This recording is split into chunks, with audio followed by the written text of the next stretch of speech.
Hello, അപ്പോൾ ഇന്ന് protein rich ആയിട്ടുള്ള അടിപൊളി ഒരു ചമ്മന്തിയുടെ റെസിപ്പി ഉണ്ടല്ലോ. അതിനായിട്ട് ഒരു കപ്പ് സോയാബീൻ ഒരു പാത്രത്തിലേക്ക് ഇട്ട് കൊടുത്തിട്ടുണ്ട്. ഇനി അതിലേക്ക് അല്പം ചൂടുവെള്ളം, തിളച്ച വെള്ളം കൂടി ഒഴിച്ചൊന്ന് മാറ്റി വെക്കാം. ഇനി ചമ്മന്തി റെഡിയാക്കാനായിട്ട് അല്പം വറ്റൽമുളക് ഒരു 5 എണ്ണം ഉണ്ടാവുക, പിന്നെ 5 വെളുത്തുള്ളി, അല്പം കറിവേപ്പില, 10 ചെറിയുള്ളി ഇവയൊക്കെ എടുത്തിട്ടുണ്ട്.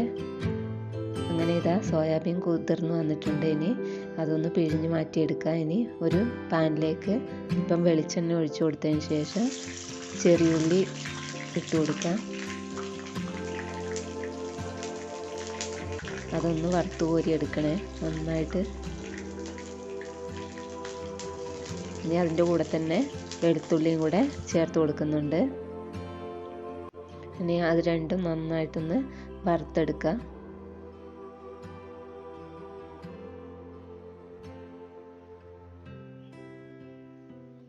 അങ്ങനെ ഇതാ ചെറിയുള്ളിയും വെളുത്തുള്ളിയൊക്കെ ഒന്ന് വറുത്തെടുത്തിട്ടുണ്ട്. ഇനി അത് കോരി മാറ്റാം. ഇനി അതേ എണ്ണയിലേക്ക് തന്നെ വറ്റൽമുളക് കൂടെ ചേർത്ത് കൊടുക്കുകയാണ്.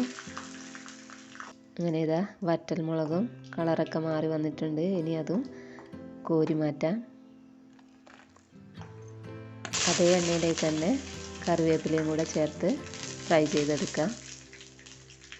ലോ ഫ്ലെയിമിൽ വെച്ചിട്ട് വേണം ഫ്രൈ ചെയ്തെടുക്കാൻ, അല്ലെങ്കിൽ പൊട്ടിത്തെറിക്കും.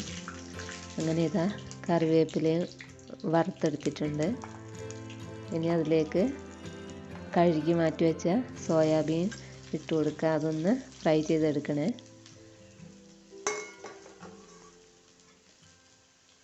അങ്ങനെ സോയാബീൻ ഇതാ ഇളക്കി കൊടുക്കുക ഇടയ്ക്കൊന്ന്. അങ്ങനെ ഇതാ ഒരു ഗോൾഡൻ കളറായി വരുന്ന ഈ സമയത്ത് കോരി മാറ്റാം.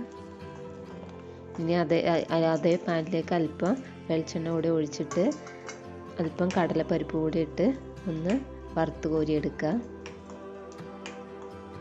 അങ്ങനെ കടലപ്പരിപ്പും ഫ്രൈ ആയി വന്നിട്ടുണ്ട്, അതും കോരി മാറ്റാം.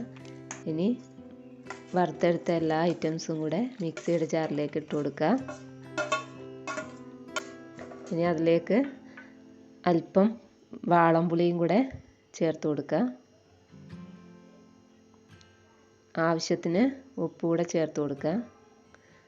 മല്ലിയില ഉണ്ടെങ്കിൽ അതും കൂടെ ചേർത്ത് കൊടുത്താൽ അടിപൊളിയാണ്. അങ്ങനെ ഇതാ എല്ലാം അരച്ചെടുത്തിട്ടുണ്ട്. നല്ല അടിപൊളിയായിട്ട് അരച്ചെടുത്തിട്ടുണ്ട്.